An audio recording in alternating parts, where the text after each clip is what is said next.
Shalom untuk saudara pendengar yang dikasihi Tuhan Yesus Kristus. Selamat siang dan salam sejahtera untuk kita semuanya. Selamat datang kembali di renungan siang dan doa siang pada hari ini. Semoga saudara yang terkasih dalam keadaan sehat selalu. Kiranya damai dan sukacita Roh Kudus melimpah di dalam hati dan pikiran saudara saat ini. Sebelum kita mulai renungan pada siang hari ini, marilah kita bersama-sama berdoa. Bapa di kerajaan sorga, terima kasih atas penyertaan yang Engkau berikan kepada saya atas siang hari yang indah ini. Terima kasih telah memberi saya kesempatan untuk selalu dapat bersyukur atas segala pekerjaan yang aku kerjakan.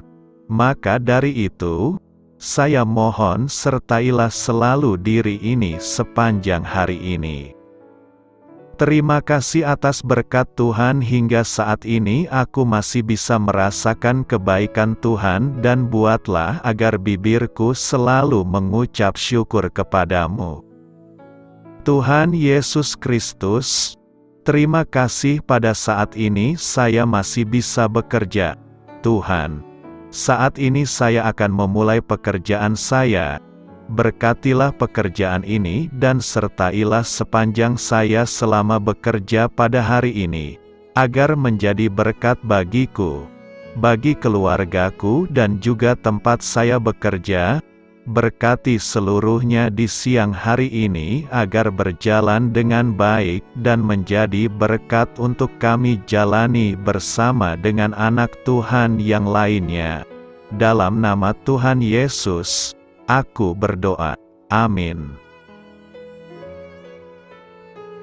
Sahabat pendengar sekalian, bacaan renungan dan ayat temas Alkitab renungan kita siang hari ini dimulai.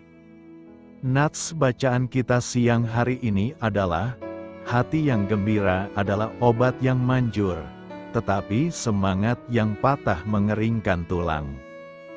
Tertulis di dalam kitab Amsal 17 ayat 22, judul renungan kita hari ini adalah, Dengan akal sehat.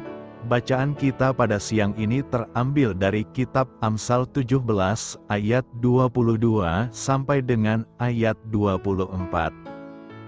Hati yang gembira adalah obat yang manjur, tetapi semangat yang patah mengeringkan tulang.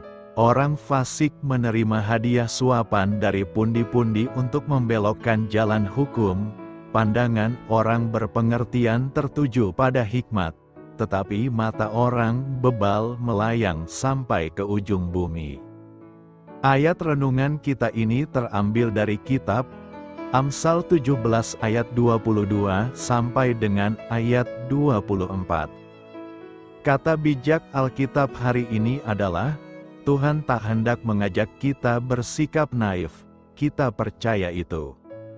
Mari kita mulai renungan siang kita. Baiklah, mari kita mulai segmen kisah inspiratif. Ada dua pertanyaan. Apakah hati yang gembira sungguh melenyapkan semua penyakit? Apakah semangat yang patah sungguh membuat kita terkena osteoporosis alias keropos tulang? Saudaraku, Amsal 17 ayat 22 adalah kiasan. Itu tidak bisa dimaknai secara harfiah. Memaknai kiasan secara harfiah akan membawa kita pada makna yang salah. Amsal 17 ayat 22 memang mengingatkan bahwa suasana hati, gembira, optimis, sedih, putus asa, bisa memengaruhi kesehatan maupun kinerja seseorang. Namun, kita percaya, bacaan kitab suci ini tak hendak mengajak kita bersikap naif dan irasional. Firman Tuhan justru menasihati agar kita menggunakan akal sehat, tidak menganggap bahwa patah semangat menyebabkan keropos tulang, tidak menganggap bahwa hati yang gembira adalah pengganti obat maupun prosedur dan terapi medis lainnya. Apakah nasihat itu masih relevan? Ternyata, keadaan masih memerlukan itu, ingat apa yang terjadi ketika COVID-19 merundung negeri kita. Banyak orang menolak menjalani protokol kesehatan, menolak menerima vaksin COVID-19, dan berkeras bahwa hati yang gembira akan dengan sendirinya meningkatkan imunitas serta menangkal virus COVID-19. Itu sekadar contoh. Dan Amsal 17 ayat 22 menasihati kita untuk meninggalkan sikap keliru itu. Iman melampaui pikiran dan akal budi. Itu benar, namun pikiran dan akal budi adalah anugerah Tuhan juga. Itulah sebabnya Tuhan memerintahkan agar kita mengasihi Dia dengan segenap hati, segenap jiwa, dan segenap akal budi. Karena itu pula, kita diundang untuk beriman dengan akal sehat. Tawar hati pada masa kesesakan. Amsal 24 ayat 10 berkata, "Jika engkau tawar hati pada masa kesesakan, kecillah kekuatanmu." Hidup yang penuh kesesakan hendaknya dihadapi dengan tenang dan menghindari diri dari kesesakan agar tidak tawar hati. Sebab tawar hati pada masa kesesakan akan membuat kekuatan kita menjadi kecil. Hidup yang kita jalani adalah hidup yang dinamis. Kadang kita merasa hidup begitu indah, namun kadang juga merasa hidup ini suram. Suramnya hidup biasanya kita alami jika kita berhadapan dengan kesusahan hidup, kesulitan, atau pergumulan hidup lainnya. Pada saat seperti itulah seringkali godaan datang berupa pikiran-pikiran yang membuat kita menjadi tawar hati. Dan iblis tentu senang dengan keadaan ini. Ia akan memanfaatkannya untuk membujuk kita menjadi pribadi yang lemah. Tawar hati diartikan sebagai suasana hati yang tidak gembira, tidak bernafsu, tidak bersemangat, atau tidak menaruh perhatian. Tawar hati membuat kita menjadi lemah, tidak memiliki daya. Oleh karena itu, penting bagi kita untuk menjaga agar tidak menjadi tawar hati, terlebih saat kita berada dalam situasi sulit hidup ini. Tawar hati adalah merupakan suatu kondisi emosional negatif atau energi negatif yang akan merusak hidup dan kesehatan seseorang. Tawar hati merupakan akumulatif dari beragam energi negatif seperti patah semangat, pesimis, tidak mempunyai pengharapan, tidak berdaya, putus asa dan perasaan negatif lainnya. Tawar hati dipicu oleh persoalan yang berkaitan dengan kesehatan, masalah finansial, persoalan dalam keluarga, problematika dalam dunia kerja, persoalan sosial yang tidak sehat dan sebagainya. Dalam masa kesukaran, pada umumnya orang cenderung kecil hati, semangat menjadi menurun, energi positif menjadi berkurang, dan energi negatif semakin mendominasi. Roh kita menjadi lemah, dan diikuti oleh serangan fisik atau reaksi fisik seperti kaki kehilangan kekuatan, kehilangan daya, kekurangan semangat, kehilangan damai sejahtera dan kehilangan semangat hidup. Amsal 24 ayat 10 ini mengajarkan kepada kita bahwa akan ada saatnya kita mengalami kesesakan akibat masalah-masalah kehidupan. Kita dapat merasakan kesesakan ketika muncul sakit penyakit, bisnis yang tidak berjalan lancar, atau ketika kemalangan terjadi. Ya, kita tidak dapat memilih apa yang akan terjadi dengan kehidupan ini. Namun, kita selalu dapat memilih respons atau sikap kita terhadap segala situasi kehidupan. Kita dapat menghadapi kesesakan hidup dengan pilihan sikap yang terbaik.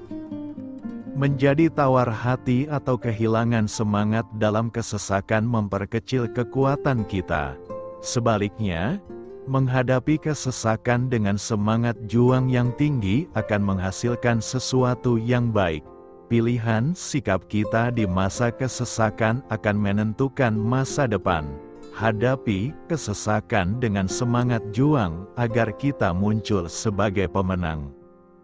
Pertanyaan penting yang patut diajukan ialah bagaimana kita mengatasi tawar hati dalam hidup kita.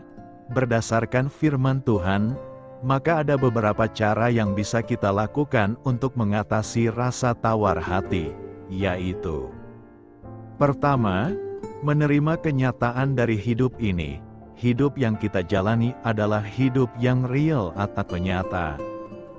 Karena hidup kita real atau nyata, maka ada masa di mana kita mengalami keadaan yang baik, tetapi juga ada saat di mana kita mengalami keadaan yang buruk.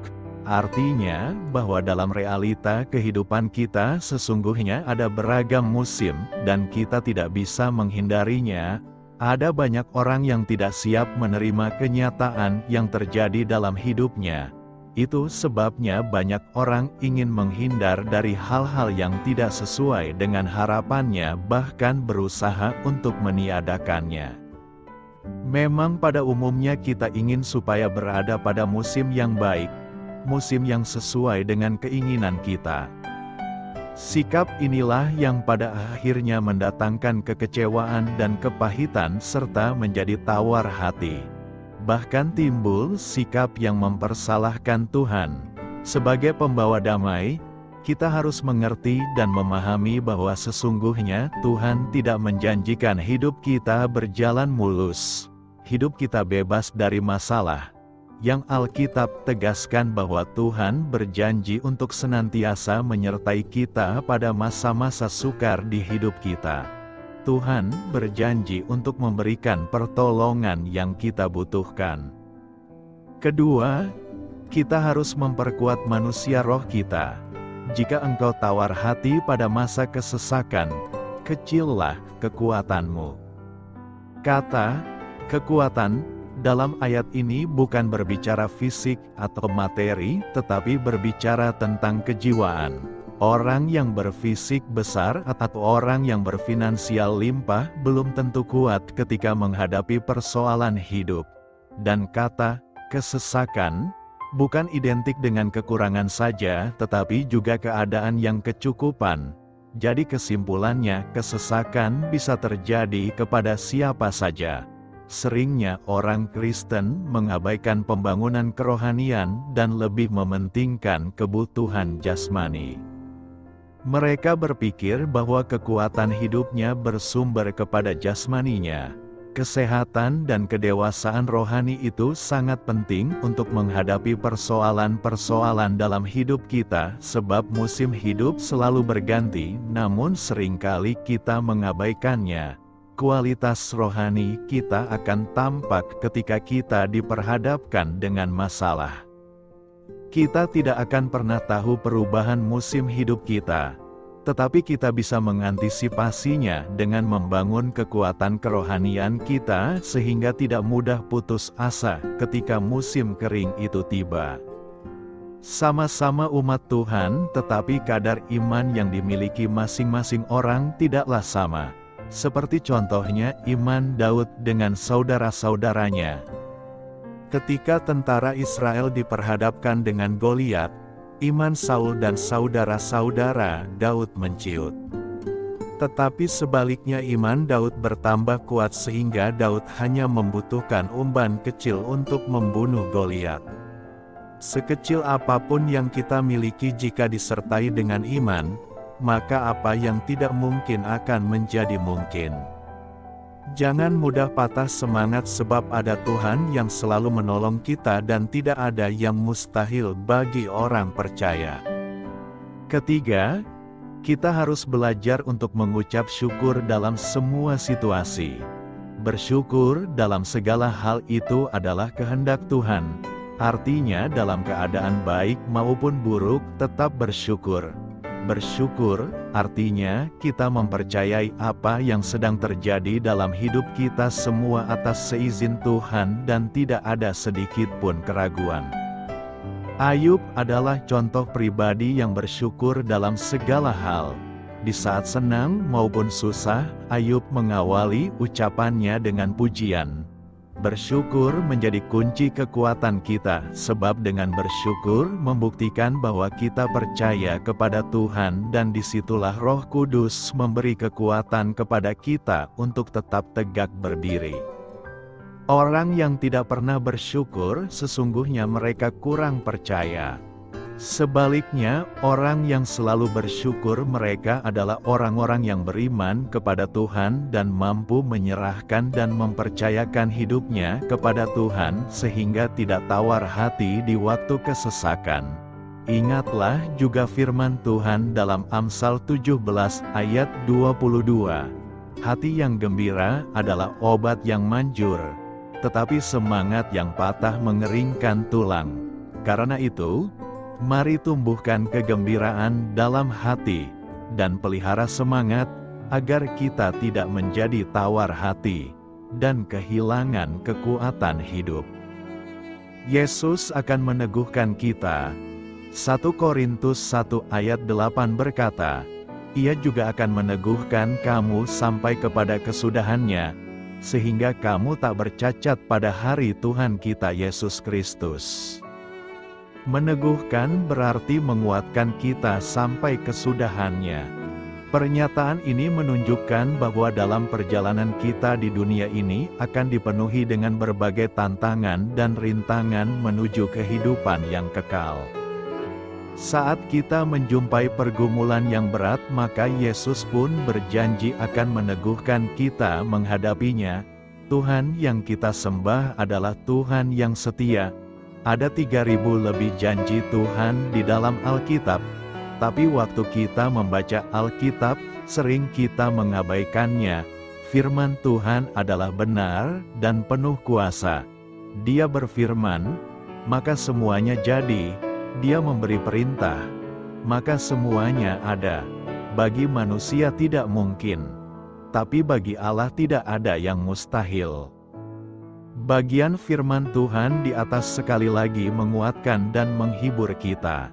Ketika Yesus melihat orang banyak ini dalam kehidupan sehari-hari menanggung beban dan tekanan, maka Ia membuka tangannya, berkata kepada mereka, Marilah kepadaku, semua yang letih lesu dan berbeban berat, aku akan memberi kelegaan kepadamu. Kalimat ini memberikan kita penghiburan dan dorongan besar. Karena perkataan ini, kita harus menyerahkan semua kekhawatiran dan beban kepada Tuhan. Mengapa manusia perlu diteguhkan? Karena manusia dipenuhi dengan beban berat. Pertanyaan kita sekarang adalah, apa beban berat manusia itu? Setidaknya ada 2 beban berat manusia, yakni: pertama, beban jiwa atau batin. Akibat dosa, manusia menanggung beban jiwa dan tergugat oleh hati nuraninya. Raja Daud di Perjanjian Lama, setelah berdosa ia mengungkap penderitaan batinnya dalam Mazmur. Batinnya menderita karena berdosa. Jika ia tidak mengakui dosa, maka ia tidak akan mendapatkan kelegaan. Kedua, beban pikiran atau mental. Dosa bukan hanya menimbulkan penderitaan batin, tapi juga membuat orang menderita tekanan pikiran atau mental. Raja Saul di Perjanjian Lama melihat setelah Daud mengalahkan Goliat dan perempuan Israel itu menyanyi berbalas-balasan. Katanya, Saul mengalahkan beribu-ribu musuh, tetapi Daud berlaksa-laksa. Sejak itu hatinya iri kepada Daud dan berusaha dengan segala cara untuk membunuh Daud. Karena hal itu, ia menanggung beban pikiran dan tidak mendapatkan ketenangan. Hari ini banyak orang menanggung beban pikiran, dan akhirnya karena tidak sanggup menahannya sehingga mengalami gangguan jiwa. Jadi setiap orang memiliki beban berat, karena semua orang telah berbuat dosa. Tapi Tuhan Yesus tahu kebutuhan manusia dan memahami kesusahan manusia. Karena itu Tuhan Yesus menyatakan, Marilah kepadaku, semua yang letih lesu dan berbeban berat, aku akan memberi kelegaan kepadamu. Untuk menghadapi beban berat ini, maka Yesus memberikan rahasia untuk memperoleh kekuatan dan keteguhan, yakni: pertama, datanglah kepada Yesus. Tuhan Yesus berkata, "Marilah kepadaku." Jadi bukan hanya datang ke gereja, tapi juga harus datang ke hadapan Tuhan Yesus, supaya orang-orang tersesat kembali kepada Tuhan Yesus dan jiwanya mendapatkan kelegaan. Asalkan kita datang ke hadapan Tuhan Yesus, maka kita akan mendapatkan kelegaan. Kedua, perolehlah. Banyak orang datang tapi sangat disayangkan, mereka belum memperoleh. Meskipun ia sudah beberapa tahun mendengarkan khotbah, tapi belum memutuskan untuk percaya Yesus. Kebinasaan orang seperti ini lebih menyedihkan daripada orang yang belum pernah datang. Karena ia sudah datang tapi tidak memperoleh. Orangnya di gereja, tapi hatinya tidak. Ia tidak mempersiapkan hati datang beribadah kepada Tuhan. Ketiga, nikmatilah, pikullah kuk yang kupasang dan belajarlah padaku. Karena aku lemah lembut dan rendah hati, dan jiwamu akan mendapat ketenangan. Tuhan Yesus memberikan kita sesuatu yang tidak bisa dibeli dengan uang, yaitu ketenangan jiwa. Ada banyak orang kaya bisa menikmati semua materi, tapi hatinya tidak pernah merasa puas. Ini adalah hal yang paling menderita. Amsal 17 ayat 22. Hati yang gembira adalah obat yang manjur, tetapi semangat yang patah mengeringkan tulang. Saat ini kita hidup di dalam dunia yang penuh kesulitan dan penderitaan, maka pasti menghadapi beban keluarga, pekerjaan, dan berbagai beban lainnya. Kiranya kita mau menyerahkan semua beban berat kita kepada Tuhan Yesus. Di dalam Yesus, kita akan mendapat ketenangan sejati. Ini adalah satu resep obat yang paling manjur dari Tuhan Yesus kepada semua orang yang percaya kepadanya, yang dapat menyembuhkan tubuh, pikiran dan jiwa kita. Kiranya di dalam Yesus Kristus kita mendapatkan hidup yang tenang. Karena itu, teruslah percaya kepada Yesus sebab Ia akan senantiasa meneguhkan kita.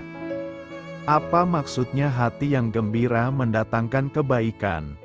Kehidupan keluarga dan hubungan interpersonal adalah fokus dari Amsal 17 sampai 19. Menurut Amsal 17 ayat 22, pola pikir yang gembira dan positif adalah kunci untuk mengalami hubungan yang sehat dan kehidupan yang memuaskan. Hati yang gembira mendatangkan manfaat seperti obat, tetapi semangat yang patah mengeringkan tulang. Dalam bahasa Ibrani asli, kata "meri" berarti gembira, bahagia, penuh keceriaan. Hati adalah batin, pikiran, emosi, dan kemauan seseorang. Hati yang gembira adalah obat yang manjur. Kata Amsal 17 ayat 22 dalam English Standard Version, obat adalah sesuatu yang mengobati atau meringankan gejala penyakit. Sebuah komentar menyarankan, hati yang ceria menyebabkan kesembuhan yang baik. Sebagai terjemahan literal yang tepat, Alkitab.net berbunyi, hati yang gembira mendatangkan kesembuhan yang baik. Alkitab Bahasa Inggris Revisi mengatakan, hati yang gembira menghasilkan kesehatan yang baik. Kitab suci berulang kali memberikan kesaksian tentang pengaruh kuat pikiran terhadap tubuh. Hati yang tenteram menuntun pada tubuh yang sehat. Iri hati itu seperti kanker di tulang. Kata Amsal 14 ayat 30 berkata, hati yang gembira memunculkan wajah yang gembira. Hati yang patah meremukkan semangat. Kata Amsal 15 ayat 13. Hati yang gembira membawa kebaikan, karena menghasilkan kesehatan dan penyembuhan dalam batin seseorang. Sebaliknya, semangat yang patah melemahkan kekuatan seseorang. Amsal 12 ayat 25 menjelaskan bahwa kegelisahan dalam hati manusia menyebabkan depresi. Kata-kata bijak ini sejalan dengan penelitian ilmiah dari American College of Cardiology, Harvard Medicine, dan Johns Hopkins yang menunjukkan pengaruh kuat pikiran terhadap tubuh. Temperamen yang ceria dan puas tidak hanya membentengi kesehatan mental kita, namun juga memampukan kita melawan serangan penyakit fisik. Karena hati adalah pusat kehidupan batin kita, kondisi dan nadanya menjangkau bagian terluar dari keberadaan kita, termasuk tubuh kita dan bahkan hubungan kita dengan orang lain. Yesus berkata, "Apa yang keluar dari mulut, berasal dari hati dan itulah yang menajiskannya. Jika hati kita terangkat, tubuh kita akan terangkat, kata-kata kita akan terangkat, dan hubungan kita akan diperkaya. Kalau hati kita remuk dan remuk, maka kondisi tubuh kita akan rusak, dan kita tidak mempunyai kekuatan untuk memberi semangat kepada orang lain." Jadi, jika obat yang baik adalah hati yang gembira, bagaimana kita dapat memupuk dan meningkatkan kebahagiaan batin? Kitab suci mengatakan bahwa hukum, ajaran, dan patung Allah menyegarkan jiwa dan menggembirakan hati. Menghabiskan waktu dalam firman Tuhan, merenungkan janji-janjinya, adalah cara yang pasti akan memberikan kebaikan bagi hati Anda. Nabi Yeremia bersaksi, "Ketika kata-katamu keluar, aku memakannya, itulah kesukaanku dan kesukaan hatiku." Mengingat karya dan jalan Tuhan juga akan membuat hati kita senang. Pemazmur bernyanyi, "Sebab Engkau menggembirakan aku dengan perbuatan-perbuatanmu, ya Tuhan, aku bersorak kegirangan atas perbuatan tangan-Mu." Ketika Barnabas melihat kasih karunia Allah, hatinya dipenuhi sukacita. Ketika kita meluangkan waktu setiap hari untuk merenungkan semua yang telah dilakukan Allah bagi kita dan dalam kehidupan seluruh umat-Nya, mau tak mau kita harus bergembira dan bersukacita, seperti Nabi Yul, sebab Tuhan telah melakukan hal-hal besar. Segala sesuatu, ayat-ayat kitab suci yang tak terhitung jumlahnya memberikan kita alasan untuk bersukacita di dalam Tuhan, yang merupakan sumber sukacita kita. Nabi Yesaya berkata, "Dengan sukacita kamu akan menimba air dari mata air keselamatan." Kita bisa bersukacita dan bergembira atas keselamatan Tuhan. Yesus mengatakan kepada para murid untuk bersukacita karena namamu tertulis di surga. Mungkin cara terbaik untuk memupuk hati gembira yang bermanfaat, seperti obat, adalah dengan meluangkan waktu di hadirat Tuhan. Baik Raja Daud dalam Perjanjian Lama maupun Rasul Petrus dalam Perjanjian Baru menemukan sukacita terbesar mereka di hadirat Tuhan. Dalam persekutuan dengan Tuhan, kita mengalami kepenuhan sukacita. Jangan hatimu iri kepada orang berdosa. Amsal 23 ayat 17 berkata, "Janganlah hatimu iri kepada orang-orang yang berdosa, tetapi takutlah akan Tuhan senantiasa." Nas hari ini menyarankan agar kita tidak merasa iri terhadap orang-orang berdosa dan sebaliknya, tetap takut kepada Tuhan secara konsisten. Latar belakang pernyataan ini dapat dipahami melalui pemahaman prinsip-prinsip ajaran agama Yahudi dan Kristen yang terkandung dalam kitab Amsal. Dalam konteks ajaran agama ini, iri hati dianggap sebagai sikap yang tidak sehat dan bertentangan dengan prinsip cinta kasih, keadilan, dan kebenaran yang diajarkan oleh Tuhan.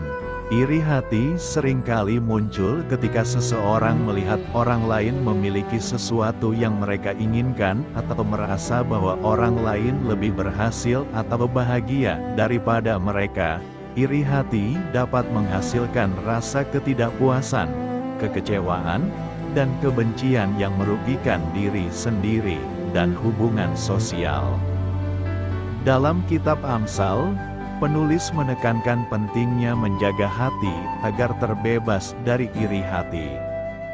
Penulis menyarankan agar kita tidak memandang orang-orang berdosa dengan iri hati, karena hal itu hanya akan menyebabkan kita terjerumus ke dalam kehidupan yang tidak benar dan mengabaikan nilai-nilai spiritual yang penting. Sebagai gantinya, penulis menekankan perlunya memiliki takut akan Tuhan.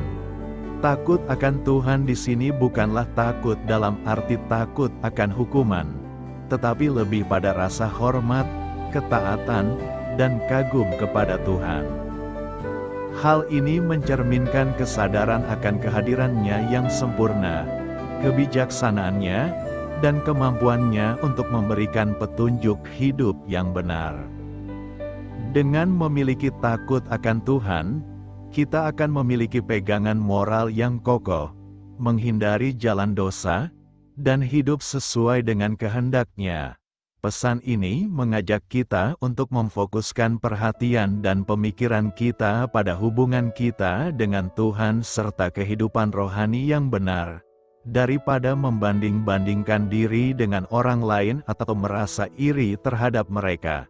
Dengan begitu, kita dapat menghindari jalan yang salah dan hidup dalam kebenaran dan kasih yang diperintahkan oleh Tuhan. Tujuan penulis kitab Amsal dalam menyampaikan pernyataan, "Janganlah hatimu iri kepada orang-orang yang berdosa, tetapi takutlah akan Tuhan senantiasa," adalah untuk memberikan nasihat yang bijaksana dan pedoman moral kepada pembaca. Kitab Amsal secara umum ditulis oleh Raja Salomo dan mengandung kumpulan ajaran hikmat dan prinsip hidup yang diperlukan untuk menjalani kehidupan yang benar di hadapan Tuhan. Dalam konteks ayat ini, penulis ingin mengingatkan pembaca agar menjauhi sikap iri hati terhadap orang-orang berdosa. Iri hati adalah sikap yang merugikan, yang seringkali melahirkan keinginan untuk mencapai apa yang dimiliki orang lain atau merasa tidak puas dengan apa yang dimiliki sendiri. Penulis ingin menekankan bahwa iri hati tidak sejalan dengan prinsip hidup yang diperintahkan oleh Tuhan. Sebagai gantinya, penulis mengajak pembaca untuk memiliki takut akan Tuhan secara konsisten. Takut akan Tuhan di sini mengacu pada rasa hormat, ketaatan, dan kesadaran akan kehadiran dan kebesaran Tuhan dalam hidup kita. Dengan memiliki takut akan Tuhan, kita akan menjadikannya sebagai otoritas dan pegangan moral dalam kehidupan sehari-hari. Tujuan dari penekanan takut akan Tuhan adalah agar pembaca terhindar dari jalan dosa dan hidup sesuai dengan kehendak-Nya. Dengan menjaga hubungan yang baik dengan Tuhan, kita dapat mengembangkan karakter yang baik, membuat keputusan yang bijaksana, dan hidup dalam kebenaran serta kekudusan. Pernyataan penulis dalam kitab Amsal 23 ayat 17. Janganlah hatimu iri kepada orang-orang yang berdosa, tetapi takutlah akan Tuhan senantiasa, mengandung beberapa hal yang perlu direnungkan. Pertama, kita perlu mengatasi rasa iri hati. Penulis menekankan pentingnya untuk tidak merasa iri terhadap orang-orang berdosa. Iri hati adalah sikap yang merugikan, dapat menciptakan ketidakpuasan dan merusak hubungan sosial. Pernyataan ini mengingatkan kita untuk fokus pada pengembangan diri sendiri dan menghargai apa yang kita miliki, daripada membanding-bandingkan dengan orang lain. Kedua, kita harus mengutamakan takut akan Tuhan. Penulis menegaskan agar kita senantiasa memiliki takut akan Tuhan. Hal ini menunjukkan perlunya mengutamakan hubungan spiritual dan moral dengan Tuhan dalam hidup kita. Dengan memiliki rasa hormat, ketaatan, dan kesadaran akan kebesaran Tuhan, kita akan hidup sesuai dengan nilai-nilainya dan mematuhi kehendak-Nya. Ketiga, kita harus fokus pada nilai-nilai spiritual. Pernyataan ini mengajak kita untuk mengalihkan perhatian dan pemikiran kita pada hal-hal yang lebih penting, yaitu hubungan dengan Tuhan dan nilai-nilainya. Dengan memusatkan perhatian pada takut akan Tuhan, kita dapat menghindari godaan untuk terlibat dalam perilaku yang salah dan menjaga integritas moral kita. Keempat, kita perlu mempertimbangkan akibat dari iri hati. Pernyataan ini mengingatkan kita bahwa iri hati dapat membawa kita ke jalan dosa dan menjauhkan kita dari hidup yang benar. Dengan merenungkan hal ini, kita dapat lebih waspada terhadap bahaya iri hati dan berusaha untuk membangun sikap yang sehat dalam hubungan dengan orang lain. Kelima, kita harus memiliki kebijaksanaan hidup. Keseluruhan pesan dalam pernyataan ini adalah untuk membimbing kita dalam hidup dengan bijaksana. Dengan menghindari iri hati dan mengutamakan takut akan Tuhan, kita dapat mengembangkan karakter yang baik, membuat keputusan yang tepat, dan hidup dalam kebenaran serta kekudusan. Melalui pemahaman dan refleksi terhadap pernyataan ini, kita dapat merenungkan pentingnya menjaga hati dari iri hati, memprioritaskan hubungan dengan Tuhan, dan hidup sesuai dengan nilai-nilainya. Karena itu, renungan ini akan membantu kita untuk tumbuh secara spiritual dan mencapai kehidupan yang lebih bermakna dan berarti. Selamat berkarya untuk Tuhan. Selamat memulai karya dalam minggu ini untuk Tuhan. Doa saya menyertai saudara sekalian. Saya memberkati Anda agar sewaktu Anda mencarinya dari Dia, Bapa Surgawi Anda akan memberikan bagi Anda roti harian Anda. Dalam nama Yesus Kristus, Tuhan yang berkuasa atas alam semesta dan menuntun kita kepada iman yang menyelamatkan, Tuhan Yesus menyertai senantiasa. Tuhan memberkati. Amin.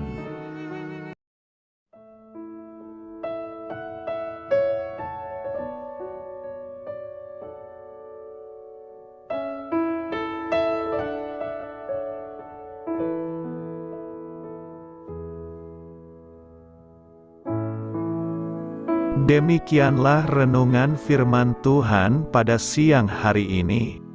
Semoga menjadi kekuatan di dalam hidup kita dan menjadikan kita pribadi yang lebih sukses. Sebelum kita memulai aktivitas hari ini, marilah kita berdoa. Bapa kami yang ada di sorga, terima kasih atas kasih dan kebaikan Tuhan yang begitu besar buat kami. Tuntunlah perbuatanku agar di sepanjang hari ini saya bisa bekerja sebaik-baiknya, tidak pernah jemu menolong sesama, selalu ramah dan tahu terima kasih, menghayati iman dan mengamalkannya dengan sekuat tenagaku. Semua ini saya sampaikan kepadamu, dengan pengantaraan Kristus, Tuhan kami. Allah, Bapa kami bersyukur kepadamu, bahwa dengan bekerja kami boleh ambil bagian di dalam karya-Mu mensejahterakan dan membahagiakan umat manusia. Kami mohon bimbingan-Mu dalam melaksanakan pekerjaan kami hari ini. Bimbinglah kami agar sanggup bekerja dengan semangat kasih, dengan riang, rajin dan jujur. Terima kasih, Tuhan. Amin.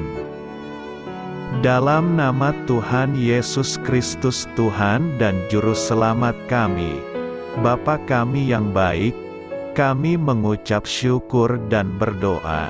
Amin. Biarlah firman Tuhan menjadi pengingat untuk kita semua, bahwa tuntunan dari Roh Kudus akan selalu memberi jalan keluar bagi setiap permasalahan hidup kita, dan memberi kedamaian di hati kita. Amin. Sampai jumpa di renungan siang saudara rohani berikutnya. Shalom.